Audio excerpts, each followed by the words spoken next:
আচ্ছা। হ্যাঁ ঘুরতে যাবো ওই কারণে পাসপোর্ট আমার কারণে কিছু নেই কারণ কি আমার আজকে 10টা 15 আমার এখানে পাঠাইছে আমি পাসপোর্ট ঘুরে আইলাম ভিতরে ঢুকলাম সই করলাম তারা আমার ডাকা বউ আইলো বউ দেখলো কাগজপত্র টেবিলে 2 টেবিলে দেখে তারা বলছে ভিতরে যান তো ভিতরে আমার ডাক দিছে আমি গেছি যাওয়ার পরে আমার বলতেছে দেখছে জিজ্ঞাসা আপনি কোন সময় আছেন বাংলাদেশ থেকে না স্যার আমি তো বাংলাদেশ থেকে না আমার বাবার বাড়ি এই দেশে আমার বাড়ি এই দেশে আমার বিয়া দিছে ক্যাম্পের বাজার রেডি রাখত আর আমার বাবার বাড়ি প্রবেশ টিলা হুগলি প্রবেশ টিলা টিভি সেন্টার আপনি তো না আমি সিলিম সি করে আমি না স্যার আমার সিলিম সি নাই পেটি দেখছে আমার বাবার 71 ডকুমেন্ট আছে আমার বাবার আই কার্ড আছে আধার কার্ড আছে তারপরে দেখতে দেখে না এটা তো 2020 বের করছেন আমি 2020 বের করছি এই ডেটে তো থাকবো আপনার সিলিম সি করে আনি বাস আমার মানে কে এটা কইছে? এটা ওই ফুলানে দবিসা মানে আপনার কাছে সব ধরনের ডকুমেন্ট আছে? ওই তো আমার লোক আমার যা আছে তা আছে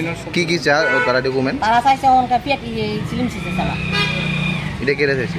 এটা কে আছে স্যার এটা তো আমি কইতে পারতাম না তারা পাসপোর্ট ফটো তুলবো তারা জানে এটা তো আমি কইতে পারতাম না তা আপনি ওনাকে জিজ্ঞাসা করছেন না? না কইছি তো আমি বাইরে কইতাম আমি বাংলাদেশ সামনে করি আমার বাবার বাড়ি এদিকে আমার বাড়ি এদিকে বাংলাদেশ সামনে করি যে কোন আপনি সিলিম সিসে রায় আর ওনার সব আমার সব কিছু আছে ওই যে আমার মাথায় নাচ এবার ওমান দেখছি আমার সমস্যা নেই সমস্যা আমার নাম সাহারা বেগম কোন জায়গায় বাড়ি? আমার বাড়ি ক্যাম্পের বাজার রেডি না করে আমি ত্রিপুরা স্টেট লিগাল সার্ভিস অথরিটিতে আছি Udaipur sub division legal service কমিটিতে। তো আমি প্রথম দিনে একদিনে আয়া সেম কন্ডিশন আমার সাপোর্টিশিয়ান সব ডকুমেন্ট আছে। উনি বললেন যে আপনার আই কার্ডটা পাতলা আগেরটা, হ্যাঁ, তো কয় আপনি আই কার্ড এত দেরিতে কেন করছেন? তো আমার সব কিছু সাফিসিয়েন্ট ডকুমেন্ট আছে। এরপরে কিছু কিছু আমি পাসপোর্ট করতে যারা আছে তাদের সাথে আমি কথা কইছি, তারা সেম কন্ডিশনে যে তারা বিভিন্নভাবে প্রতারণার শিকার হয়ে যেতেছে।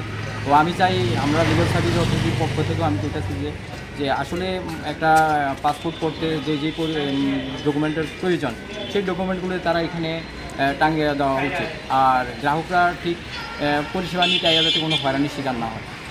মানে কেন তারা এই রোদন করতেছে কিছু কি আপনার? এটা সম্বন্ধে আমাদের কোনো ধারণা নেই। সবাই এই ধরনের বেশিরভাগই হয়রানির শিকার হচ্ছে।